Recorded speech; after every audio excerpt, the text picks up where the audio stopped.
Oke, kita masuk ke contoh-contoh soal integral tak tentu yang tadi ya, yang barusan ya. Yang pertama contoh, kalau misalnya integral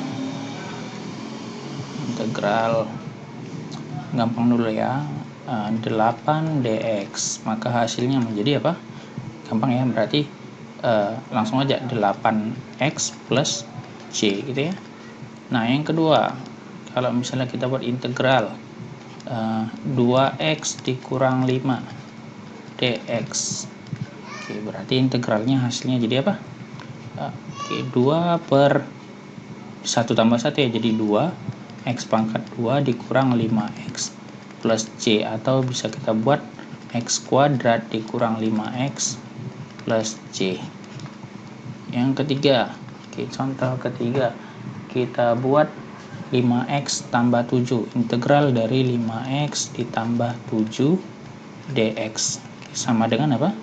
Sama aja ya, ini 5 per 2 x kuadrat ditambah 7x plus c. Oke, naik langsung ke tipe berikutnya. Misalkan kita punya integral 3x kuadrat ditambah 5x dikurang 9 dx.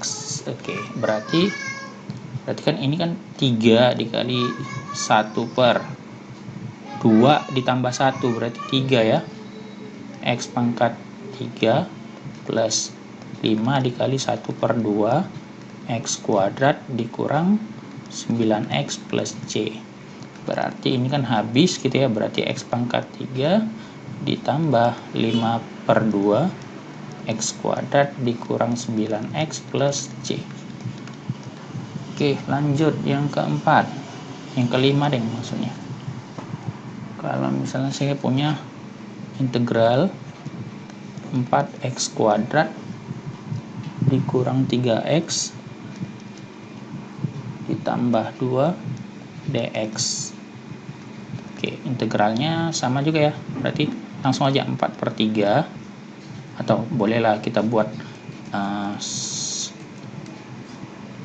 yang cara lama, 4 dikali 1 per 3 x pangkat 3 dikurang 3 dikali 1 per 2 x pangkat 2 tambah 2x plus c, berarti boleh jadi 4 per 3 x pangkat 3 dikurang 3 per 2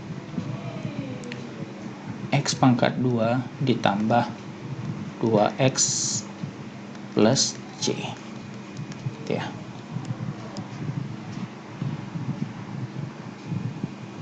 Next, selanjutnya contoh yang ke-6.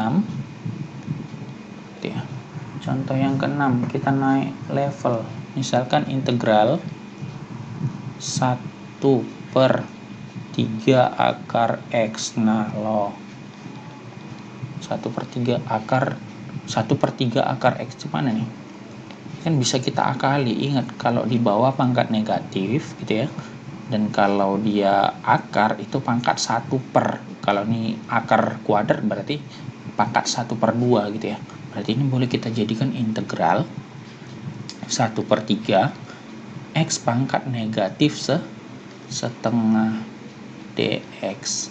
Oke, kita integralin jadi apa? Sepertiganya biarin dikali 1 per minus setengah ditambah 1, minus setengah tambah 1 berapa? Hasilnya kan setengah gitu ya, x pangkat setengah plus c, berarti 1 dibagi setengah itu kan 2, berarti 1 per 3 dikali 2 x pangkat setengah plus c, berarti sepertiga dikali 2 berarti 2 per 3 x pangkat setengah plus c, atau bisa kita ubah jadi 2 per 3 akar x plus c. Oke, saya kira-kira ya, jadi jangan terkecoh sama bentuk-bentuk soal yang seperti ini. Oke, lanjut yang ke-7, integral 2x dikurang 1 per 4x pangkat 3 dx. Oke, ini gimana nih? Kan boleh kita ubah jadi integral 2x dikurang 1/4 x pangkat negatif 3 dx gitu ya. Nah, boleh dong sama dengan, ini kita integralkan 2 dikali 1/2. Nih, kok gini? 2 dikali 1/2. X pangkatnya bertambah 1, jadi 1 tambah 1 jadi 2. Dikurang 1/4 dikali 1/-3 ditambah 1, berarti negatif 2. X pangkat negatif 2 plus C. Berarti kalau sederhanakan ini habis, jadinya x kuadrat minus 1/4 dikali minus setengah, berarti tambah 1/8 x pangkat negatif 2 plus C gitu ya. Atau bisa juga jadi x kuadrat ditambah 1/8x kuadrat tambah C. Oke, bisa ya? Oke, sekian dulu. Jangan lupa di like, komen, subscribe, dan share ya. Terima kasih. Assalamualaikum warahmatullahi wabarakatuh.